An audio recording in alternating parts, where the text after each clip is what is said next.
Y'all get ready? Yes, you get ready.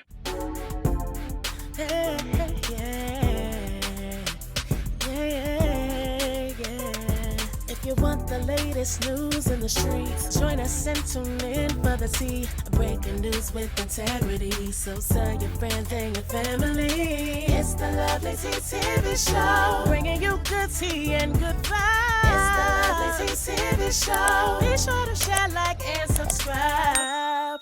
Hey tea sippers, I hope you guys are doing good today. So if you guys do not know the young girl that was in the original R. Kelly tape, her name is Reshona Landfair, and basically she's come out and she did an interview with CBS News, and in that interview she's talking about the entire situation. For years, most people did not know who she was outside of them calling her Sparkles' niece.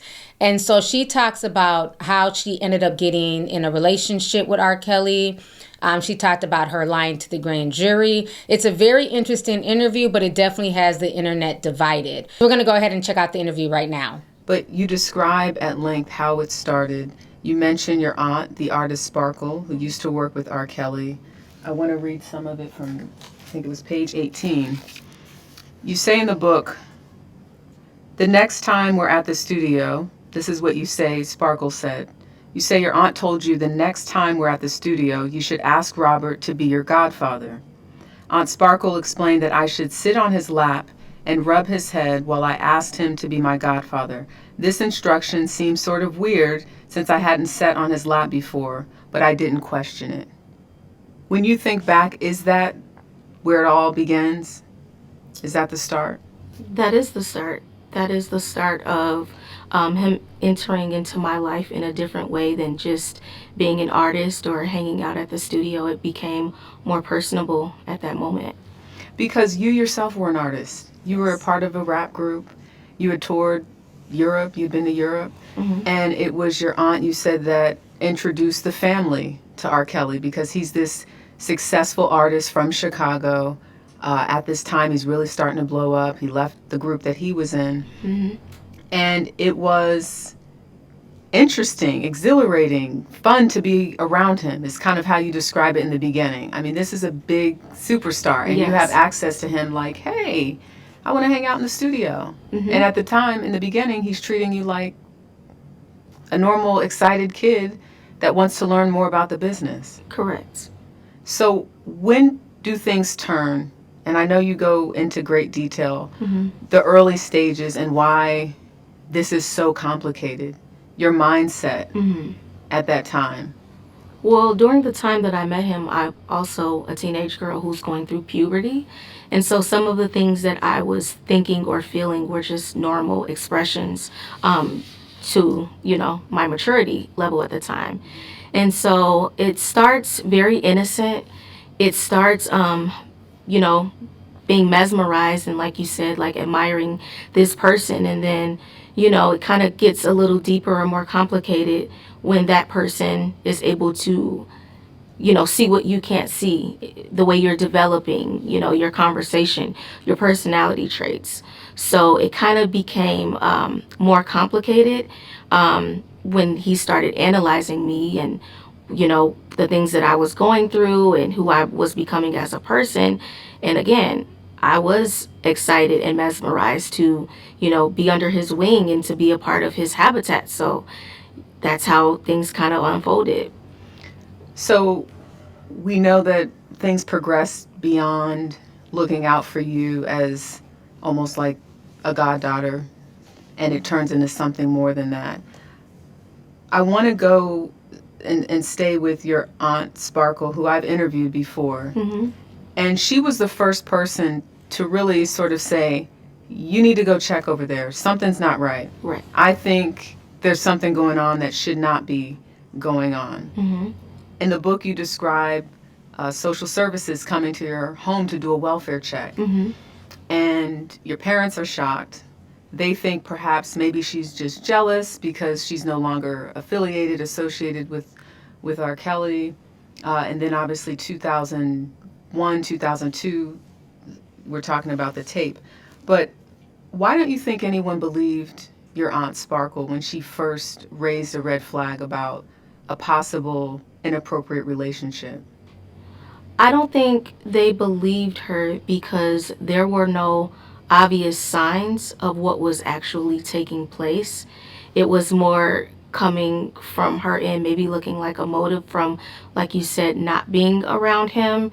And those kind of questions or concerns didn't happen until she was no longer a part of, his camp or the things that were taking place, her as an artist. That's when those questions started to raise. Chapter 7, you call it stress fractures. And you say it was a couple of weeks before your 17th birthday. You say, Robert told me the copies of one of the sex tapes of 14-year-old me were beginning to be sold on the streets of Chicago and across the country. Your reaction to that when you think about hearing those words from R. Kelly, that this tape is out there, and you were 14 years old? I was empty. I was very hollow inside. I was very confused. Didn't know what to expect. And I was embarrassed.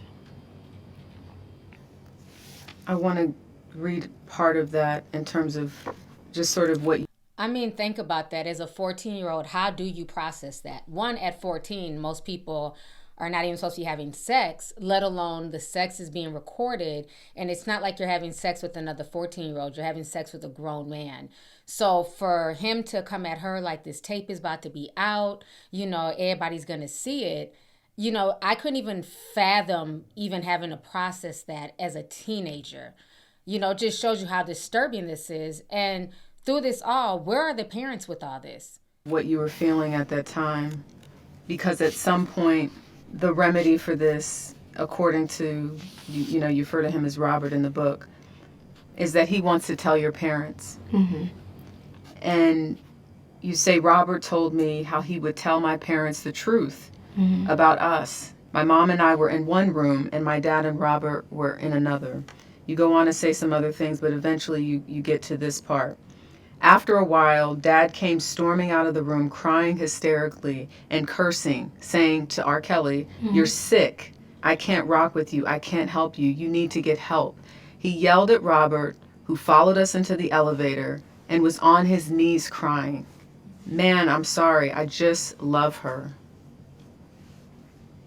So the turning point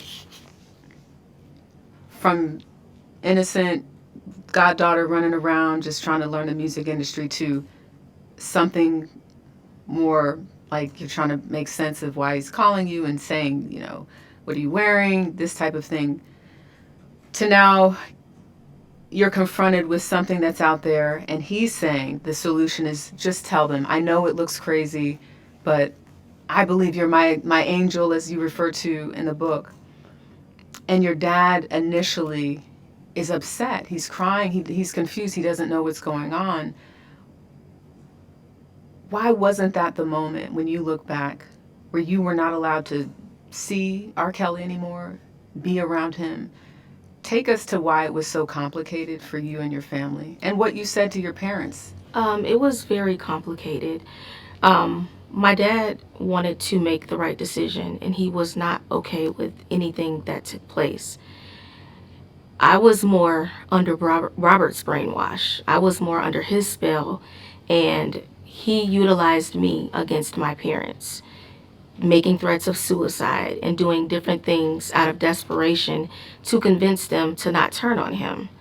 And because I had been groomed for so long to carry out this mission and also not want that girl on the videotape to be myself, I thought in my little mind that maybe that was the best approach. We felt more protected and had more resources and help through him than taking matters into our own hands with this celebrity and the industry and not wanting to be the people to end R. Kelly and deal with hatred and many things. So, I'm not here to sugarcoat any shortcomings of my parents or myself, but at the time, that's what made us feel the safest. You felt as though R. Kelly was holding all of the cards, had all of the power. He did. How did you make peace with your parents later? Because that's also something, even at the beginning of this interview, speaking of dedicating the book to him, and my condolences, because I know he passed away in 2021. But how were you able at this age to make peace with everything that's happened and your parents' involvement? When you become a parent, you have a different way of thinking.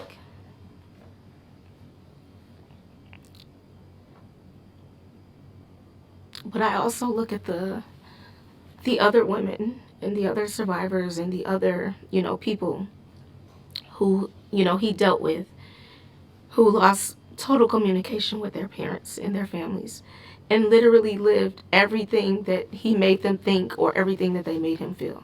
Yeah. So, in a sense of why it might be presented to look a certain way, my parents actually saved me. They're the reason why I'm sitting here today. Because if it had not been for them, if I lost complete communication with them and I was literally living his dreams, his brain, his way of thinking, I don't know where I would be. Mentally, physically, or emotionally. When the trial started and the questions from federal investigators are coming, when you look back again, so much of this is people being able to try and understand it through your lens. You're Right. living it. You're the only one with this story. Why not tell the truth in 2002 or 2008 when there was finally a trial after 6 years? That's one of my biggest regrets, not telling the truth. But again, when I have been trained and groomed since I was age 13, I started believing the lies that I was telling. It was very foggy and unclear on what I really felt versus what was right or what was wrong.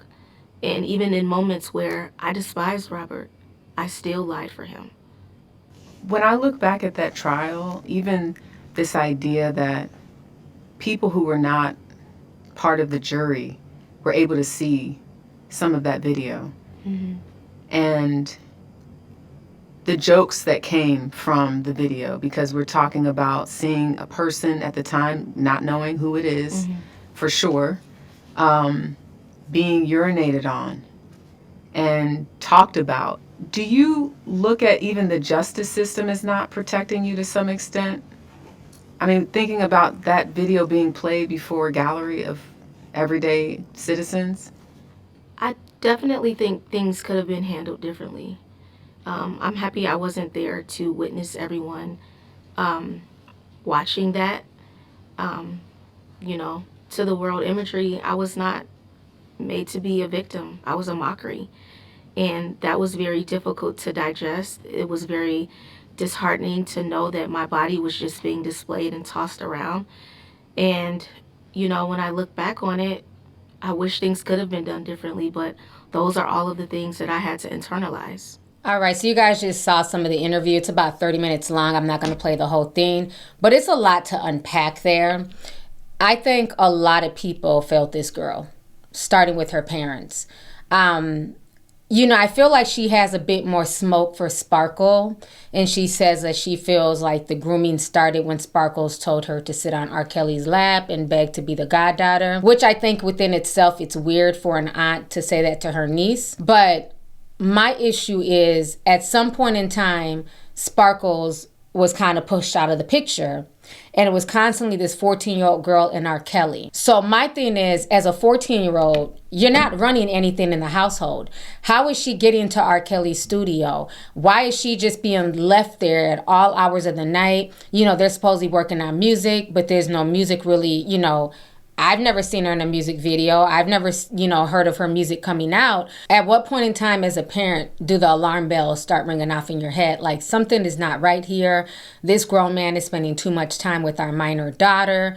And like I said, if you grew up in the 90s, there had been rumors for years in Chicago, in Minneapolis, about R. Kelly and him, dating young girls, liking young girls. So this was not nothing that people hadn't heard. So for the parents to kind of bury their head in the sand, I know she's trying to walk on eggshells when talking about her parents, but I feel like her parents were also benefiting from the adjacency, just like a lot of these other R. Kelly parents who literally sold their daughters to R. Kelly because, you know, they wanted R. Kelly to invest in their businesses. They wanted that adjacency to fame. And this happens all the time, not just with R. Kelly. It's happened with Steven Tyler of Aerosmith, Elvis Presley, and many other grown adults who were sitting here dating teenagers. So I just don't like the whole rewriting of history. And even when she asks her, do you feel like the justice system didn't protect you? My thing is, before you can even blame the justice system, you have to blame the root of the problem. R. Kelly is the one who sat there and filmed this 14-year-old girl. Somebody from his team ended up finding the tape, and they released it, and it got sold onto market. So the justice system can't protect you when the tape was already there. The tape was being sold bootleg. It was all over the hood, you know, and this was not a sex tape. We keep calling it a sex tape, but this was, you know, this was exploitation of a minor. This was sexual abuse. This was not two consenting adults. So the justice system can't protect you, one, when the tape was already out there, but even still, she and her parents had a chance back in 2002 when R. Kelly came and confessed to the parents. I get being shocked, crying, having a moment, but at some point in time, you're the parent. They should have pressed charges. Regardless of what the community was going to say, he committed a crime. And so when they had the trial 6 years later for her to get up there, and at that point, she's not a teenager. At that point, she's 20 years old. She's still young, but her parents are also older. And they all lied. They did R. Kelly a solid by lying and saying that she was not the one in the tape. But do you know who stood 10 toes down? Sparkles. The auntie that she's saying helped groom her. But Sparkles was the one who raised the alarm. She's the one who got up on the stand. Sparkles' career never bounced back after that situation. You didn't really see or hear anything else from Sparkle. She put her career on the line to have her nieces back. And the parents didn't even have their own daughters back. And it was also alleged that her and the family were paid very well to lie on the stand. So it is strange that she's coming out now to speak about all of this, but she's not placing the blame in the proper context, in my personal opinion. So Sparkles is now speaking out against, you know, what's being alleged that she helped groom the niece. So I'm going to go ahead and read to you guys what Sparkles had to say. So this is what Sparkles wrote. She says, I am relieved that Reshona is finally free to speak her truth and begin her healing journey. In addition to justice, I've always wanted healing and peace for her. I do need to be clear about one thing. Any suggestion that I groomed, facilitated, or enabled harm to my niece is untrue and deeply hurtful, especially given my documented actions at the time and throughout. When I was informed her parents were allowing Reshona to spend unchaperoned time with R. Kelly, I immediately contacted DCFS. When the tape surfaced and the state brought charges against him in 2008, I cooperated fully and testified under oath, despite immense pressure not to do so. I did this because protecting my niece from abuse and telling the truth mattered more to me than money and my career. This is the beginning of Reshona's lengthy deprogramming journey. It is true that she is a survivor of years of abuse and who is responsible. It is also true and well documented that I stood up for her to try and stop the damage being done to her and countless others. I wish her continued healing and peace as she continues to not only find her voice, but hopefully require accountability from those closest to her. So that is what Sparkles has to say. Like I said, this entire situation broke up their family. You know, that is her niece by blood. And when Sparkles went against the family and she basically under oath told on what R. Kelly did to the niece and testified, the family cut Sparkle off. Sparkle's career never bounced back. As a matter of fact, I'm going to read you guys some of the testimony that happened back in 2006 during the trial of just what Sparkles had to say. So this is when they were talking about the tape, and they say, just like he made her do, she was a robot on tape.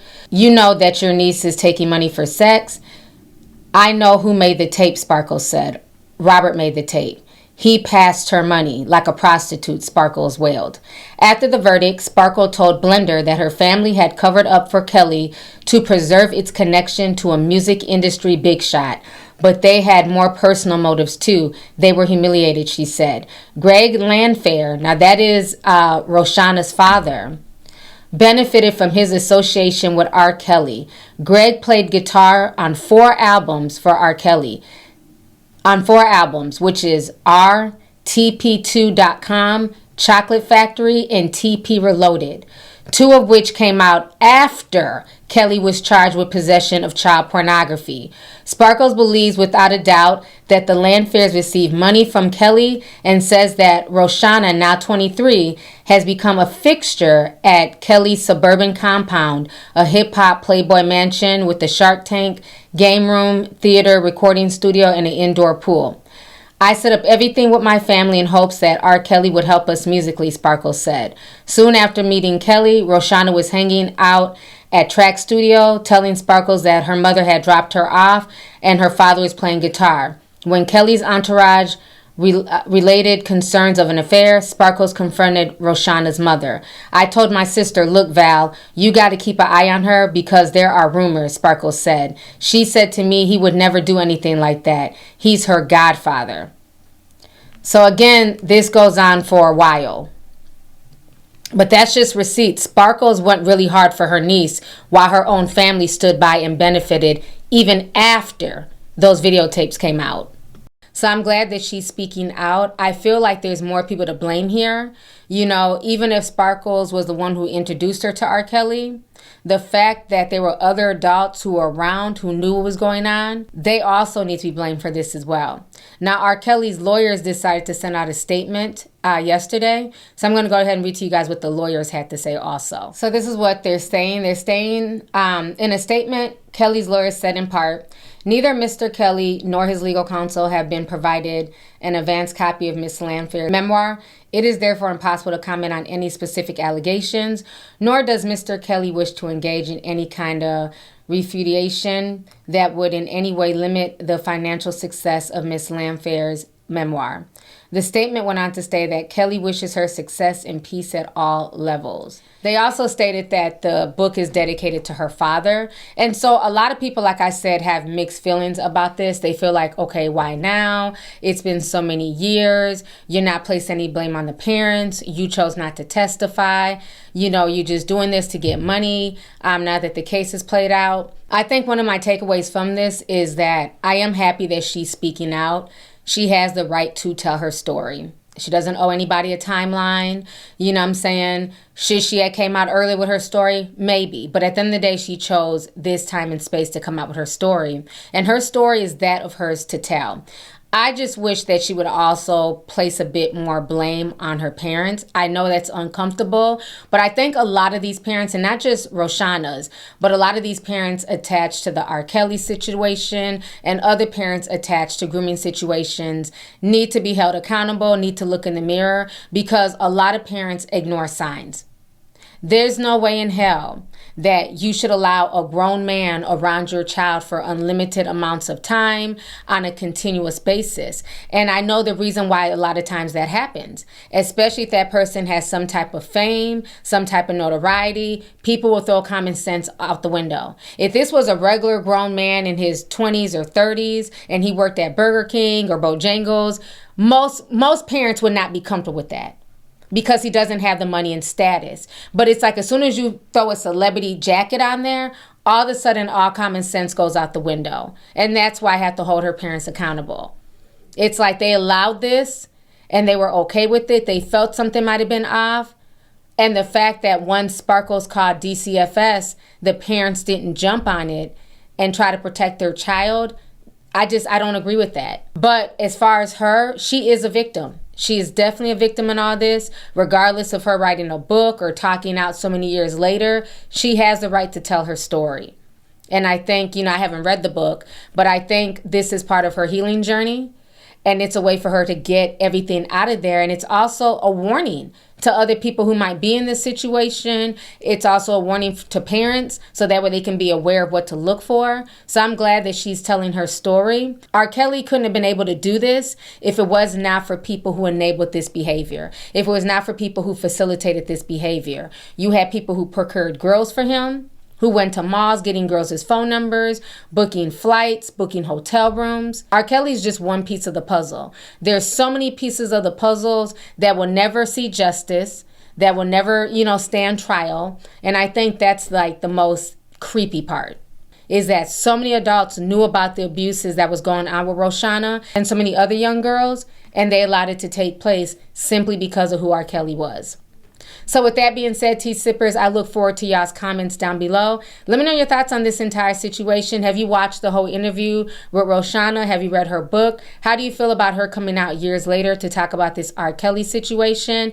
And do you feel like, she has a right to blame whoever she wants to blame, but do you agree that she also needs to place some blame on her parents who refused to testify, who took money, who, didn't allow her to testify, who also enabled her to lie and say that she wasn't in the R. Kelly video. So go ahead and leave a comment. Please hit this video with a like. Feel free to share the video, and I'll talk to y'all later. Deuces. If you want the latest news in the streets, join us and tune in for the tea. Breaking news with integrity. So tell your friends and your family.